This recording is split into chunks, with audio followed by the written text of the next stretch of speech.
Seeing none, our first item is cell tower, an installation of cell antennas on the Verizon building on Chatsworth and Encino. And they're not here. They'd asked me previously to take this item or postpone this item since they didn't have the renderings for the new thing. We talked about this a few months back. So I'm going to remove that item off of the agenda. Is there any comment on that? Yeah, they were supposed to come back with another location. They were going to come back with another location and also renderings for this one, some improved renderings. Oh, okay. And last I heard from them, they didn't. Yeah, I just want to make sure that other location doesn't get missed. And you guys realize that that is way above the specific plan. The height. The Yeah, height. yeah. Yeah, They you were all, prepared. you The all. building itself is at the specific plan height limit. Mr. Guzman? When you say relocated, you mean relocated on the building or No. relocated physically to a new location. site? A different A site. We'd I ask them to like that. Consider other sites. I like that Well, we because asked them to I do don't that. want it there. We asked them to do that, they haven't gotten back to us on it. Yeah. So what I'm going to do, oh, sorry, go ahead. When you do find out if maybe we can get together with outreach and do a mailer around either if they're choosing that site or if they choose a new one to make sure that we learn from our last experience and get that out Right. there. So, you know, outreach is ready to do that for you. All you gotta do is just Yeah. Very say the word, appreciated. right, Jim? They,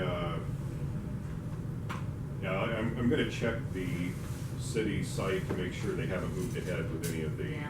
any of the approvals. So if they do, Wow. I'll bring this to the general board meeting so we can Right. we don't lose the opportunity to take action on it. To take action. Okay. So next, Maria, this was your item that we continued the procedure for review of city planning cases. Basically, you mean the procedure itself or just some of the cases that came to the CF files? This is our procedure for review. I Oh, carried okay. it forward on the agenda because we didn't have action on Okay, it last time. yeah, well, let's just, basically kind of have a review of policy. So we need to be very aware of the early notification that comes from the bi-weekly planning reports, right? So you all have those council file numbers and that kind of a thing.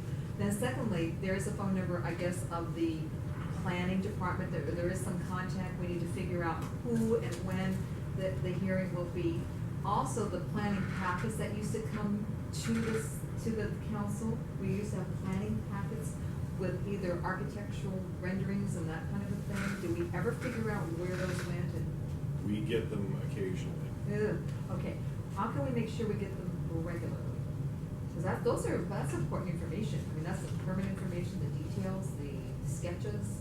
Well, generally, the first indication we get is it comes up on the EMS report. Right. Which I get and I review those, and then, for better or worse, we don't have a lot of planning cases that come up for our area. Yeah. So I haven't had an opportunity yet to have to follow up on any with city planning. Yeah, I remember when I was looking at a few that they sent us this past week, and there was nothing for Granada Hills South, or Granada Hills Nobleswood, period. Yeah, but over the year we get them? We do. Yeah, we do. They send them out, but it's the whole city, and I go through each one to see if our area has any planning or anything ahead, and we didn't have anything. Good, okay, for this time. So, anyway, when we get these, then they come, we get them adjusted, and then we probably, now, Jim, right, are you willing to do outreach for every case that comes before us? I mean, it's not like, here buddy, you do it all. No, it's gonna be the planning committee has to do some of the I work think so. to help us. Yeah. We'll help you out and get you the Okay. addresses For and address- radius and right. all that. Okay, 'cause yeah, we need some clarity on It's not that. up to us to do everything. Okay. You guys have to give us the list, what's Okay. coming up, those review things, when you get an address, then we can do a radius and do the outreach. You can figure out the radius. Yeah, I think. There is a way to figure that out. Zemas. It's not Zemas, it's Yeah. public, Zemas. you can do it, I'll But in give you how practicality, to do it. The way we're gonna have to do it is look at what's coming up and make a decision of how far we wanna do the outreach. Right. Because we've gotta do it quickly, and a lot of the cases that come up are on on their face aren't of interest. And then there are cases that come up that are obviously of interest. Yeah, some of them, I guess we have to kind of be careful, because if it's a boundary change or anything like that, I think, that neighbors should probably be notified, because that's something that, they may be interested in. There might be tiny things that come before, the specific design review board, and then I'll be in charge of that, and I can review that and get back to you guys, because that's usually something that's that's kind of out of our hands, unless it's a specific land use. Because design review board does design items, and also there's separate land use items for some of our projects, so the land use items should come here. Right. Just because it says DRB or whatever, sometimes the case may be a land use item. Yeah, well, that even goes for signage, and if it's just Yeah. a run-of-the-mill sign, I Yeah. don't know that. We just waive it, Yeah. and then I'll just make a report on it, but if it's something that we have input on, I'll let you guys know. And then, so we'll be, basically, so we're gonna be in charge, Jim, of the outreach? Is that how that's gonna work? No, we work with it together. Okay, You and tell we us, take- you tell and we us take as soon turns. as you find out that information. Okay. And then we work with it together. I'll show you how to do it later on, but for right Okay. now, we'll Okay. just do the radius and stuff. We have like 5 realtors in the group, they can help out. Well, thank you. They can Okay, so help. we'll work together, okay. And, now, who's gonna be in charge of finding out when the hearing? How do we find out when the hearing's gonna be? Well, when the notice comes out, the hearing's usually not posted, Mhm. but that's when we have, that's our first opportunity to get the word out. So it depends, some of them, they come up right away, but most of them, they're not scheduling a hearing for a week, or even months. So what I think this committee needs, we need details on the project, we need to know the timeliness of our input, because we could go to all this trouble to get the outreach and the hearing's long gone, so. Well, yeah, Yeah, if you the know? hearing's over, obviously, we're not gonna, No, but we need to find that out before we yeah, jump through hoops. okay. So those are just some of the items I like to bring up. All right, anything else on that? Nope. Any other comment? Okay. The next item, we've carried because of an open planning case, although it still hasn't been posted on the website, and Maria has some pending research on that, so I'm gonna Yeah, pull that one off unless you have any new information. No, I looked at the permits, and there's been no activity since 2013, and I just don't even think that project is gonna be moving forward. Okay. I'm assuming. Which one is this? I don't. 11076. 11076 Louise and San Fernando. Oh, the patio cover. Yeah. Yeah. Carport. That's Okay. All right then, so we'll move on to new business. This first item, just for some background, we've got here in Granada Hills, we've got what's called a specific plan. It's above and beyond the general plan for the area. It's specific to our commercial district and some of the multifamily residential. It's pretty restrictive, but it's basically what makes Granada Hills Granada Hills. So if you've ever been up along the Chatsworth Business District, you can see how all the businesses look, and there's, well, at least with the shopping centers, there's some consistency about how the design is. A little bit as you go down Chatsworth, that's all because of the specific plan. It dictates what can and can't be built and what kind of signs can be put up in that. And it's, keeps our community what it is.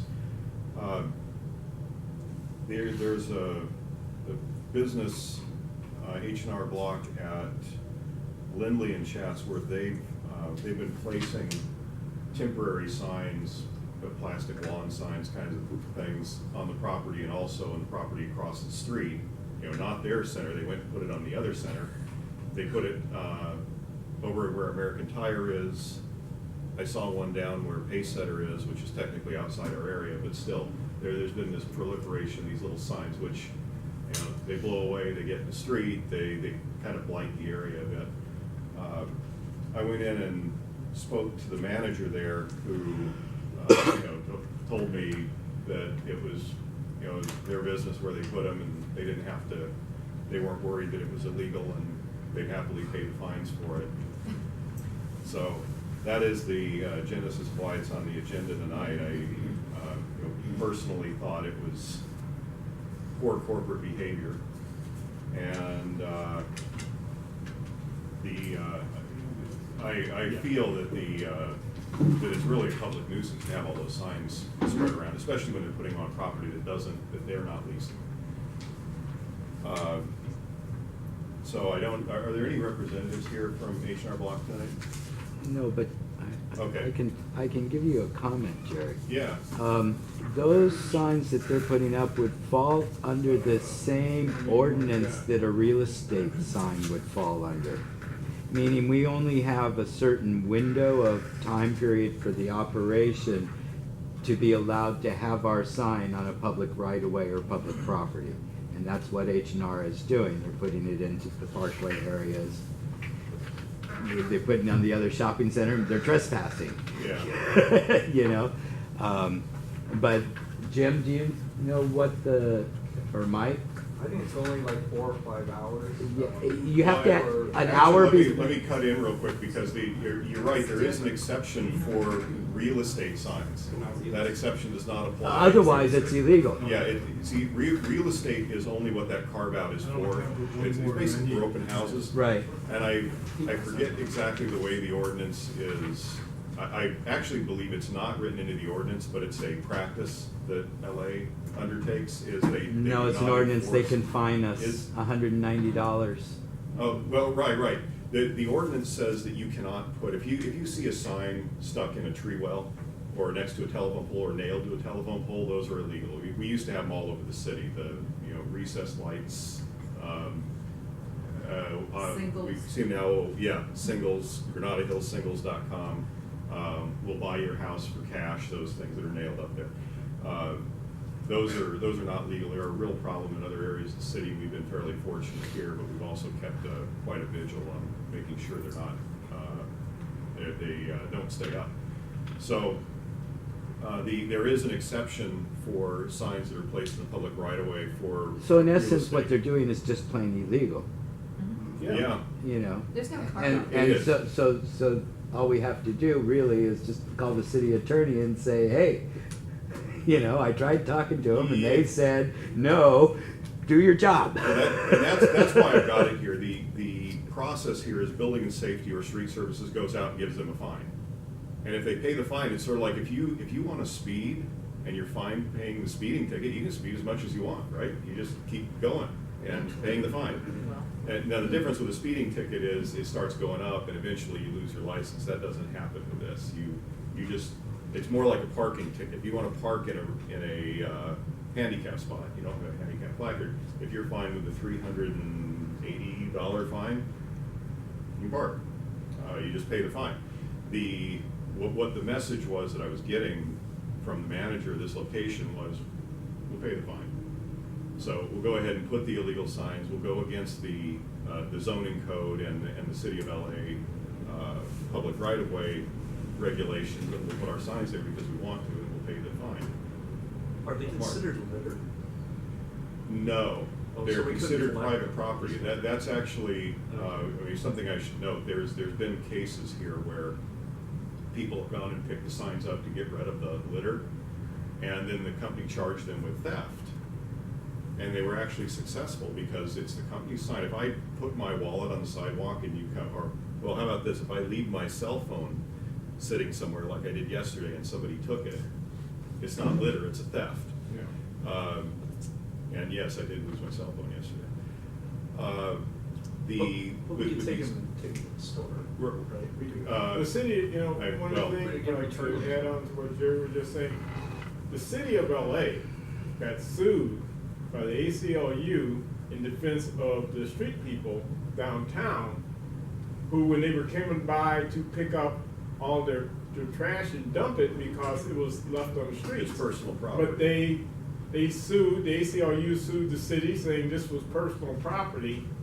And so the city had to pay a big fine, and the street people were left there. Now, there is some legislation going through right now to remedy that, because it also is a public safety issue. And so the city is drafting legislation right now to deal with that. In fact, I saw a council file on that yesterday when I was working on another council file that we're going to take up here. But Yeah, that's been a lot of residents saying, "Are you kidding me? This is junk." Well, one man's junk is another man's treasure, you know. So Bringing us back to the signage. yeah, the It's- signage it's is their under the property. same thing. It's their property, so if you remove it, technically it's theft. Now, street services, the city can remove them. And we've actually got a group of people within the council and also at the Granada Hills North Council who have been certified by street services. We can go pick them up, fill out the paperwork, and throw them away, which we do actively in this area, which is one reason you don't see the signage blight up here that they have in other parts. So, the going beyond the fine, in order for the city attorney to move in and go after them and order them not to do this anymore, tell them he's gonna take them to court if they continue it, they have to find that they're a public nuisance, which is why I have this here. I didn't wanna bring the specific motion right now because they're not here to address it, and wanted to give them at least one more shot to come in and explain what they're doing before we try to, And by the way, the four of us, council members, just came back from conversations with the council where he introduced two city attorneys, or prosecuting attorneys, who are dealing with quality of life issues. And some of these issues were addressed in his talk not less than an hour ago. Anyone want to address some of the things that he said? How much do I you have a have? flyer on my car for the March 12th. On March 12th, the LA City Attorney is going to be visiting us at the Women's Center, you know, the Women's right there. Club, yeah. On the 11th? March 11th. March 11th. And that might be a good time, especially with you guys, to also go see and state your thoughts. that would be a good time to bring some pictures and things, because they'll be right there next to your property. Yeah. But so I don't want to get off the side shot, Mr. Cruzman. Yeah, I was gonna say, they're doing something that we know is illegal. Why do we have to invite them in to defend themselves against doing something illegal? I mean, I'm sorry, but my neighborhood council should be about making the decision about this nuisance and sending off that recommendation to the city attorney or whoever has to start finding them, so that the city, we can help the city's economy. We can take some of H&R's billions by $190 at a time. Right. And with as many H&R blocks as there are throughout the city, you know, they could make a bundle. No, wait a minute, I think. No, I'm serious though. To ask them to defend themselves against doing something illegal, I don't get. No, Let me answer, because I've got a specific thing in mind here. You know, we could, of course, say, well, they're obviously doing something, we think they're doing something illegal, we want the city attorney to do something about it. And the city attorney's really busy. The reality, I believe, is that we have it be a lot of effort for us to get the city attorney to really focus on this. More immediately, if we create more of a public buzz, let more people know about this, get the word out about it, perhaps do some outreach. I mean, hey, mailing within a 500-foot radius? No. Well, We can't do outreach on everything, just. well, no, we can't, but the thing is, we can decide what we're gonna do outreach on. The point is that would bring additional pressure to them to true up. So that's what All I'm right, thinking in terms of I can extending. see some logic in that. Actually, like Eric was saying, you know, oh, I'm sorry, but what Eric was saying, that what they're initiating is what they call a neighborhood prosecutors program.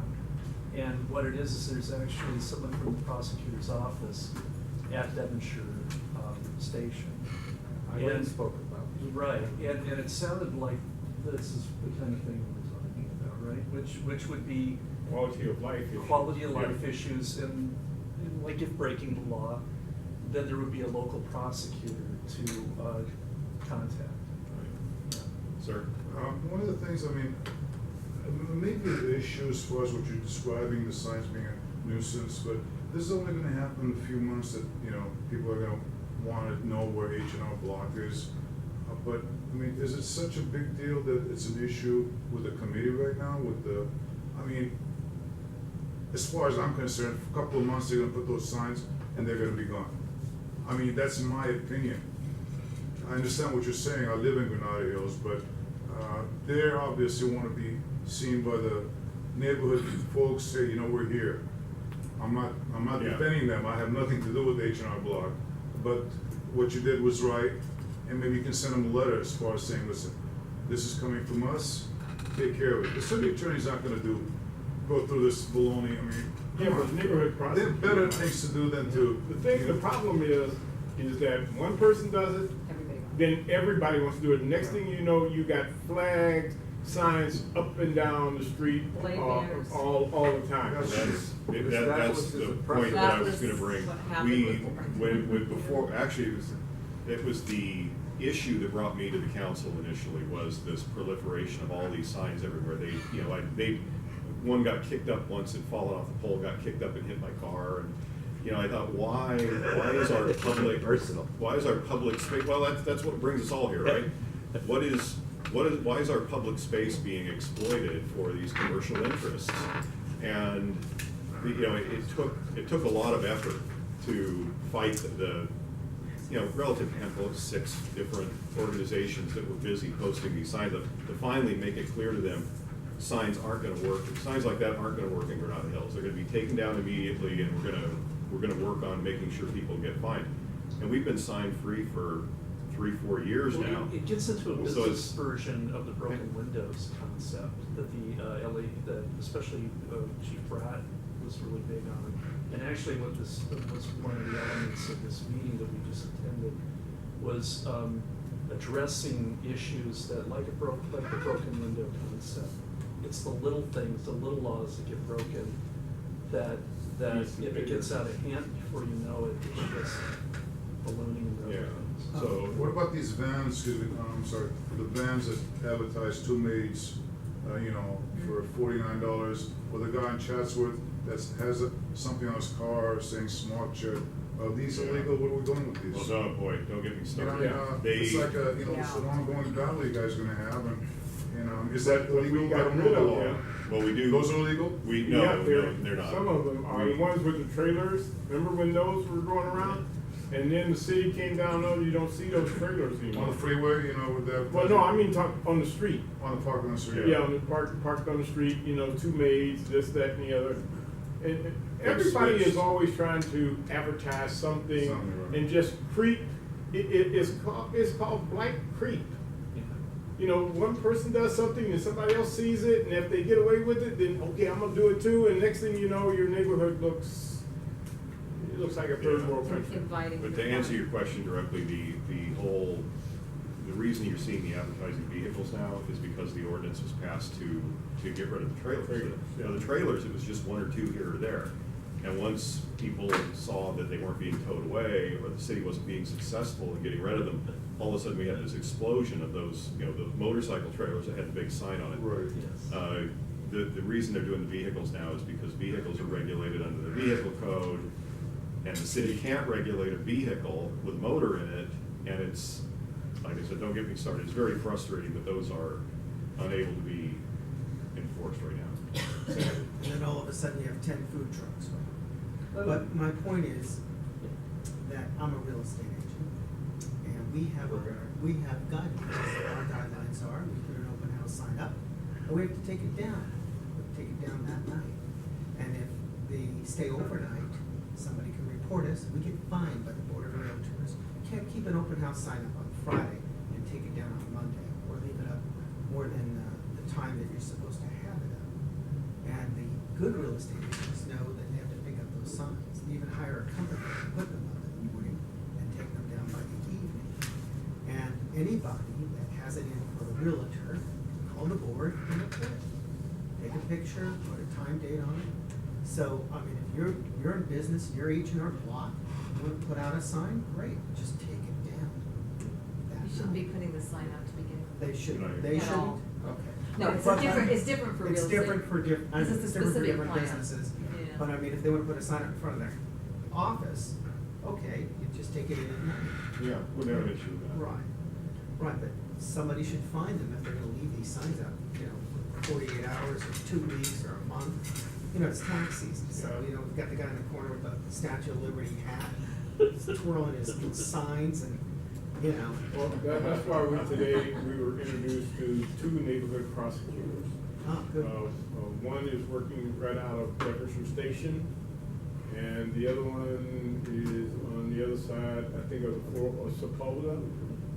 And he's working on that side there, and Daryl, I think, is working on this at Devonshire, and further back on the rest of CD 12.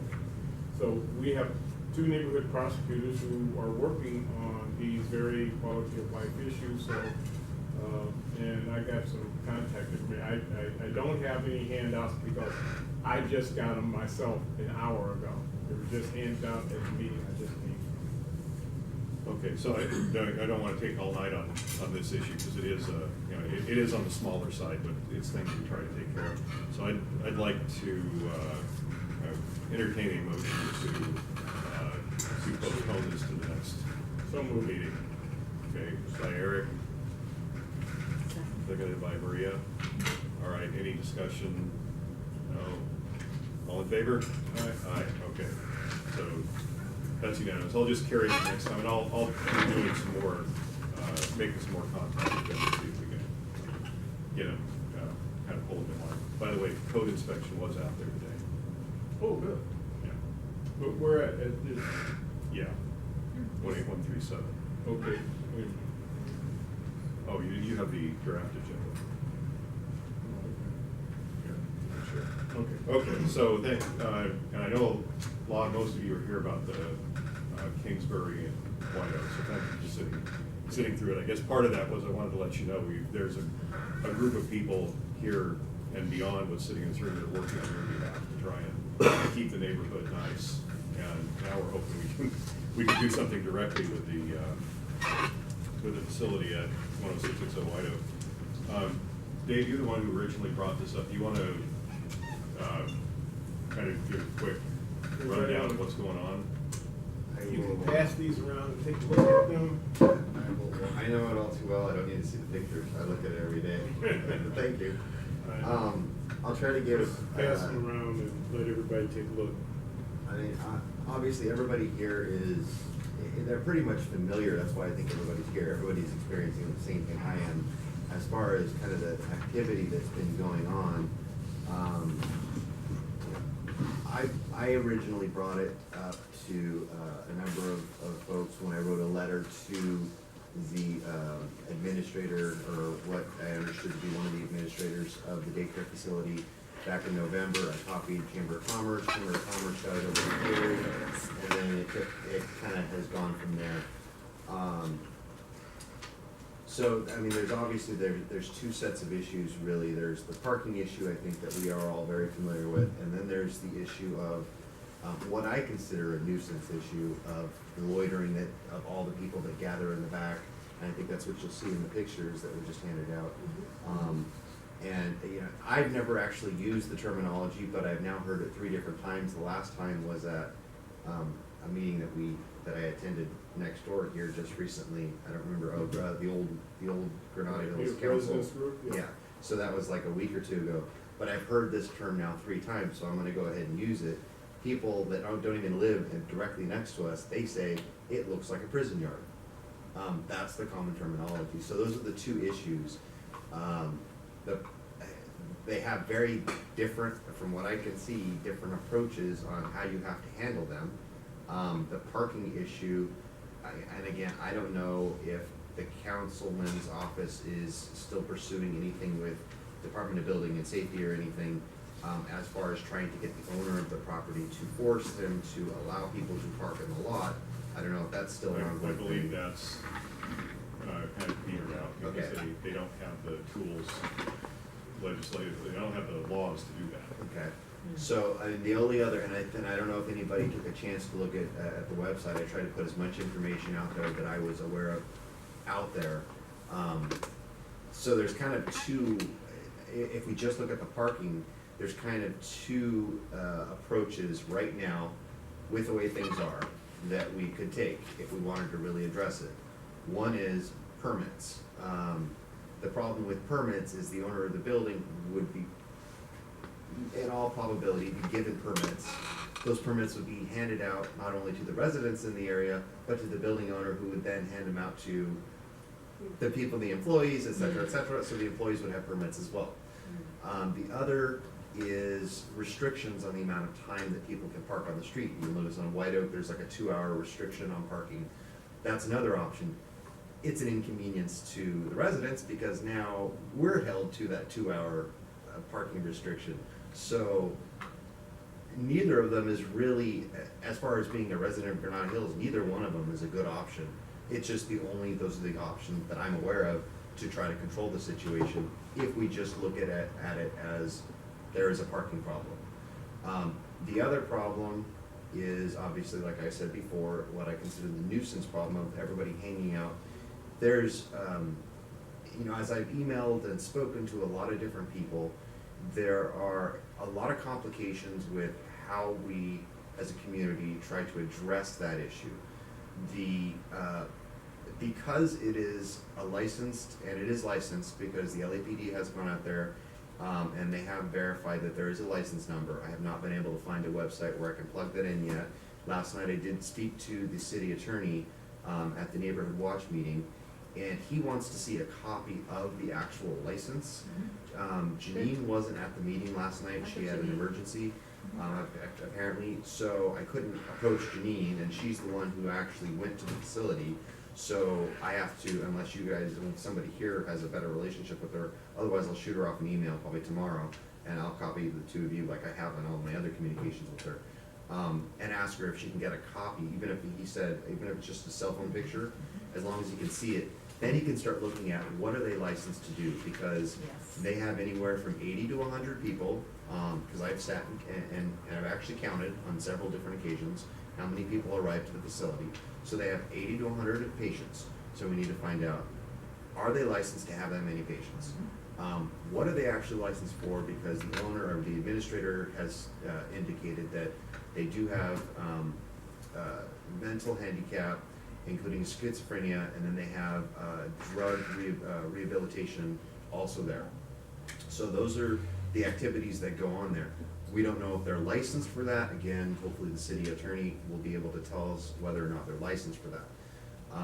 But then you get into all the complications of the ADA. Are they protected by the American Disabilities Act? There's all those complications that come in. It appears they're being financed. In my conversations with one of the nurses there at the facility, her primary job appears to be processing Medi-Cal. So it looks like that's where they're getting their funding from, is Medi-Cal. And again, I don't know where, as a community, as the general public, we're allowed to say, hey, we have a problem, versus there's all these privacy issues. I'm not an expert in healthcare or anything in that field. So, it's a work in progress.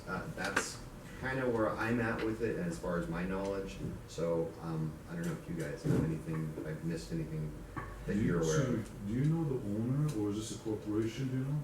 The owner of the owner of the building is one, so the owner of the daycare. The daycare, I've only heard the term administrator. I do have, and this is kind of one of the interesting pieces of the story, and I don't know if any of you have had similar experiences. Kind of the thing that launched me personally to get involved. Again, it's a personal situation. We've all experienced different things, but I had my fiance who was standing in my front door on the porch. My front door was open. I was standing on the inside. This was back in like September, October. Somebody from the yard started calling out to her saying, hey, come over here, talk to me. They were actually, and I'm sitting here listening to this. So that's kind of what prompted me to start leaning in, to take some kind of action. So a couple of weeks after that, I had a friend of mine, an old friend of mine was over. She just pulled up into my driveway. I came out, I was talking with her.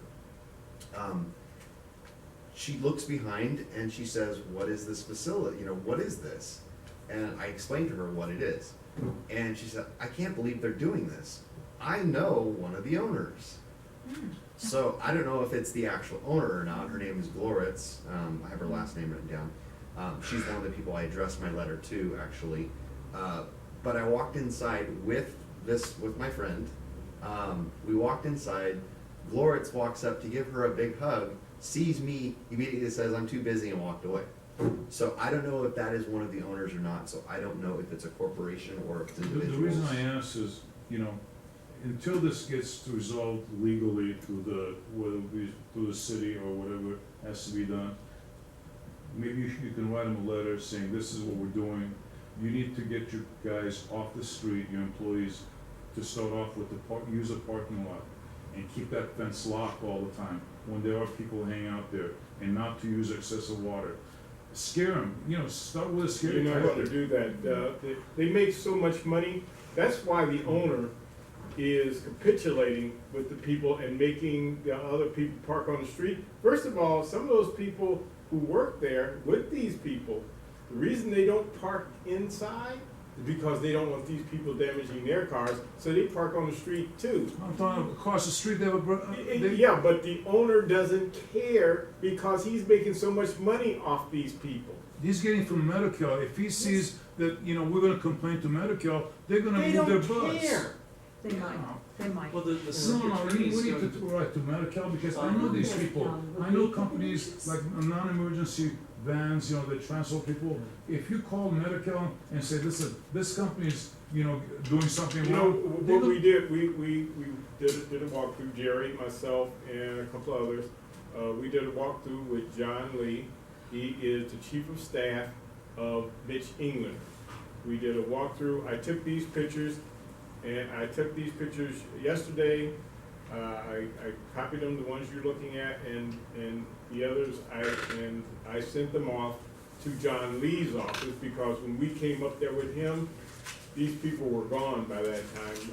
They closed up around 3:30 or so, and so there was no vehicles out there that we could demonstrate, so that's why I took these Okay, these pictures. pictures, he's taking some good pictures, but they don't do justice. I understand that, They're but- so bad over there, it's pathetic. Oh, I know, because I've walked through there when it was really crowded. Yeah. But what I'm saying is, we've had experience with this, with them renting out houses in residential neighborhoods and a lot of the problems that they have. They're making so much money in a way they don't even care. And I'm pretty sure if you say he's got 100, that could be $6,000 a month per person. Well, what he brings up is that we could write, if Yeah. writing to Medi-Cal would have an effect on this, we as a council Yes. can write to Medi-Cal and make the point, which is gonna be more powerful than coming from one person, because it's coming from the community. Well, Yeah. I think what we need to do is find out who the regulating body is. You could have the federal government, you could have county government. You could have regulators that come in and inspect these facilities like we do in hospitals. So we gotta figure out who the regulating body is. We gotta figure out who the licensing body is, exactly how many patient to nurse ratios, the staffing requirements, all that kind of a thing. Yeah. Criminal investigation on the owners themselves. There's all sorts of ways to look at this and to make sure that this is legitimate. The city attorney that you're working with, this is the kind of things that he does. Just so you know, just because somebody says that they have a license, doesn't mean that they do. We've had that experience across the city with licensed facilities that never had a license and never intended to get a license. So that's where you need to start first, is to make sure that you have a legitimate license and then figure out who the regulating body is. And one of the things that we're gonna do is, now that I've got introduced with these neighborhood prosecutors, I'm gonna get them on board. Well, So also, because they're neighborhood prosecutors, they know the questions to ask, they know who to ask, they know where to, the different, bodies, regulating bodies and everything. We didn't have this before, we have this now. So this is just another tool. Doesn't mean that we should stop and not write the letter, I think we should. But we also need to get as much information as possible, and by working with the neighborhood prosecutor, I think we could, hit them on a lot of different fronts. Mark? aren't there city codes that, for businesses, that if they have a certain amount, a certain volume of business, they have to provide so many parking spaces? Yeah, there is, and that's actually that's the first thing we went after. Yeah. That building has adequate parking, But but it's locked. accessible. No, No. Right, that's, see, the that word is the accessible thing. is not in there. They have to, So- they have, well, I think the way it goes is they have to provide parking. Well, if you've got the gate closed, you're not Right, it's not providing, accessible. but then they argue, well, the word providing means we have the space marked out. And the way building and safety came back with that was, well, okay, we get that he's keeping the gate closed, Yeah. but he has a right to have a gate there. And the parking places are technically there, so we can't, he wasn't willing to write it. And As as someone who and lives as on I White Oak said, there, some of the Kingsbury, people may not be I- parking in there Exactly. because they're afraid their cars would be vandalized, because if you see Right. in one of the pictures, people are sitting on the cars. He's talking about the lot across the No, street. you're talking Yeah, I understand that, but what I'm saying is, the people who even working for this adult daycare, their cars are being parked on the street because he is not opening the other lot up, but he could turn around and say, hey, I got parking for them here, but they are saying that they don't want to park, and I've got the other lot across the street for something else.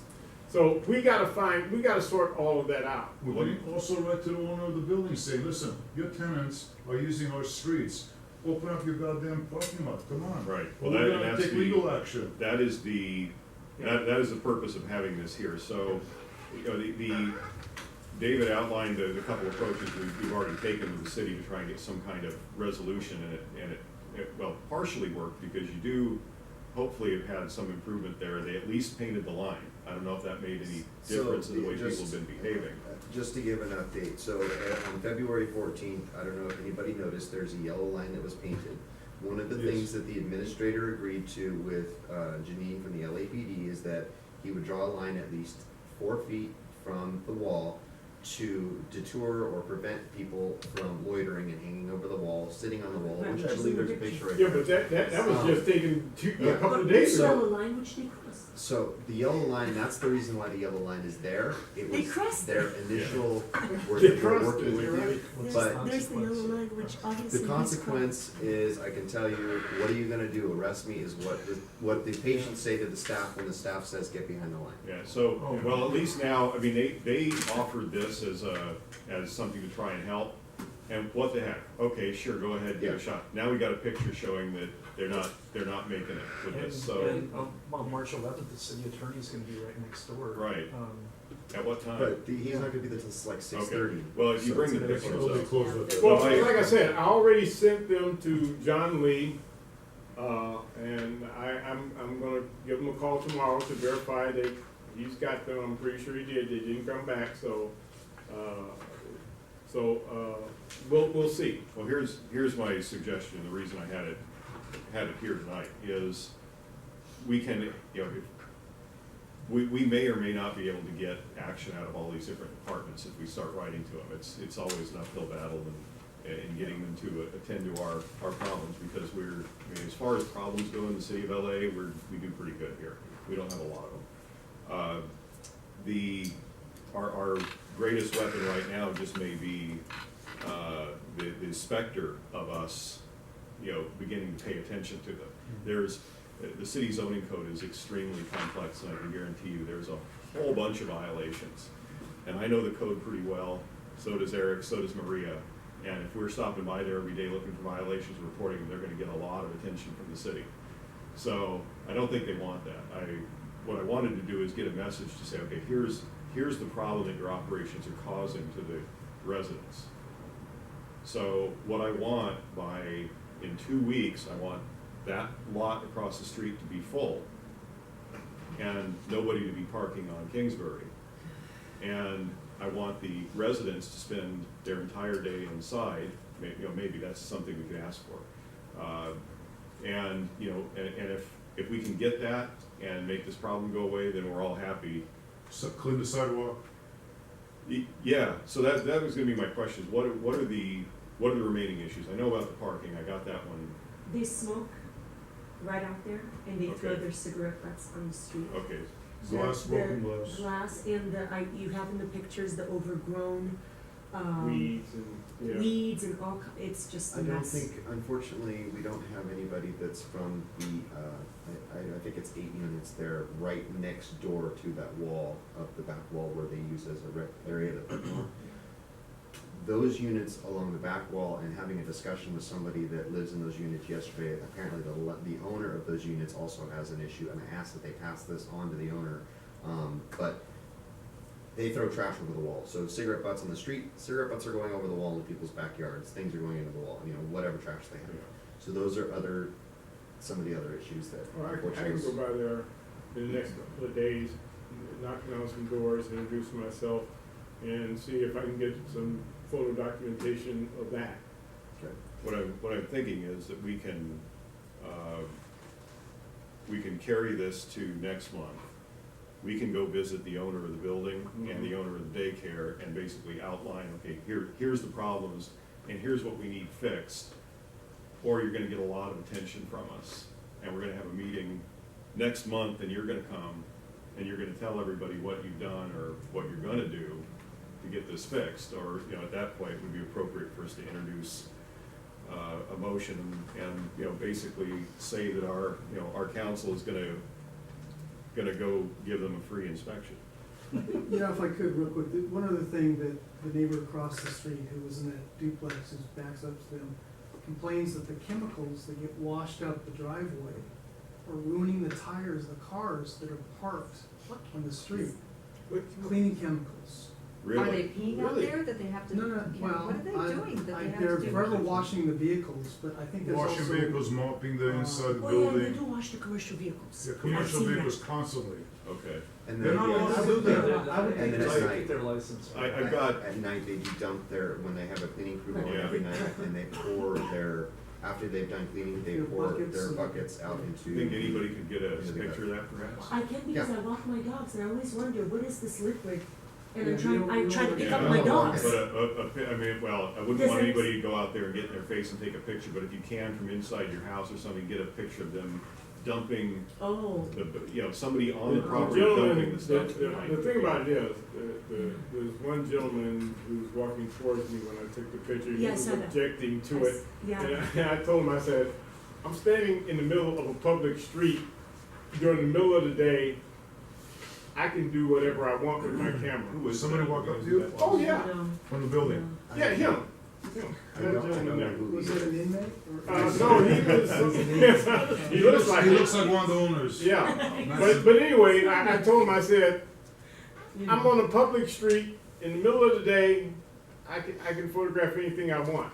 Well, at least we know how to get them out to talk to us. Yeah. Yeah. So anyway, but the thing about it is, I don't know who this cleaning crew doing this in the evening because they're gone by 3:30. They- Those they- Patients they- are gone by people in there- 3:30. The Yeah. staff is there The till staff 5 or is 6. there later, then but a cleaning crew all comes of at 8 the or 9. inmates or patients or whatever they are, they're gone because when we got there, in fact, the vehicles were coming back after taking them wherever they take them, and they were on their way back, and John Lee took a picture of those vehicles returning empty. So, What you just said is consistent with what I see when I walk my dog. One way it's dry and I come back and the entire lot is wet, and this is between 8 and 9 Yeah. in the evening. So someone is there. Yeah, okay, well, it makes sense that they're yeah, cleaning it then. that they're cleaning, but they They're- shouldn't be dumping it out. They are. So Well, they yeah. shouldn't be They're dumping dumping. it They in are, the drain. because- I would think even Do they- detergent shouldn't be Can going. they Yeah, just it- wash the their detergent vehicles shouldn't be there going also into the streets. outside? Are they allowed to do that? Probably No, not. I think that, you know, Because constant water, I mean, I don't understand where this water's coming from. I'm gonna, again, tomorrow, I'm gonna call the councilman's office, in fact, I do have the number to the neighborhood prosecutor. And they gave it out in the handouts today, and I'm gonna call their office and make that complaint. And can we just plan on the 11th that we'll be at the meeting? Yeah, we'll be And there. we'll just Yeah. ask, Yeah, we'll just we'll say, be there. hey, come over here, it's just a short walk. Yeah, And we wanna show you what's going on, give him a little tour, and hopefully they'll be out there. yeah. I won't It's be just- available that day, but Eric, I'll be there. you're as versed Yeah. on it as I am. Oh, and I'll be there too. Yeah. So the one other thing that I know you and I have talked about, I haven't been able to figure out what their schedule is because they haven't done it recently. I think they've It's the barbecues. So, we talked Yeah. about, we don't know, it's very unlikely that they're licensed to be preparing food outdoors. Yeah, they're for cooking patients. outdoors. I've been by there and the barbecue pits So, were going. but Since I can't find a schedule, I haven't been able to, Because that would be a probably county health issue. that's exactly what we Yeah. talked about before. So that was, Eric, do you wanna meet over there in the next couple of days? Actually, early next week would be best for me. Okay. Like Monday or something. They're We not could- allowed to have We could go alcohol. over there and talk. no, to because they have to have, well, unless they have Kind food of lay it out. from the Department of, which. We gotta pass the And they food probably don't. Food permit, yeah. So the one thing I do wanna say, and this is not directed towards, any of the council members, but just to the neighbors, one of the things in talking to the council members and talking to the city attorney, anybody I've talked to, I've actually contacted an attorney on my own, and that's where I first engaged the city councils. They said, we can go after it, but the other option is engage local government, and that's, kind of where it all started. But, we need to start making sure that anything that's bugging us, 877, call or ask LAPD. Yeah. Just, you can file it anonymously, you can leave your name, but just file a report. Doesn't mean they're gonna do anything, because there's nothing necessarily to do. We just need to show that there's Just nuisance track going on. record. Because the only way the city attorney is gonna be able to do something is if he sees, okay, yeah, there is something going on here. If there's nothing and it's just somebody's, we're sitting here complaining, but nobody's ever made a complaint, he doesn't have a lot to back him up, so he's not gonna pursue it. Well, let me So- back up what David's saying. People say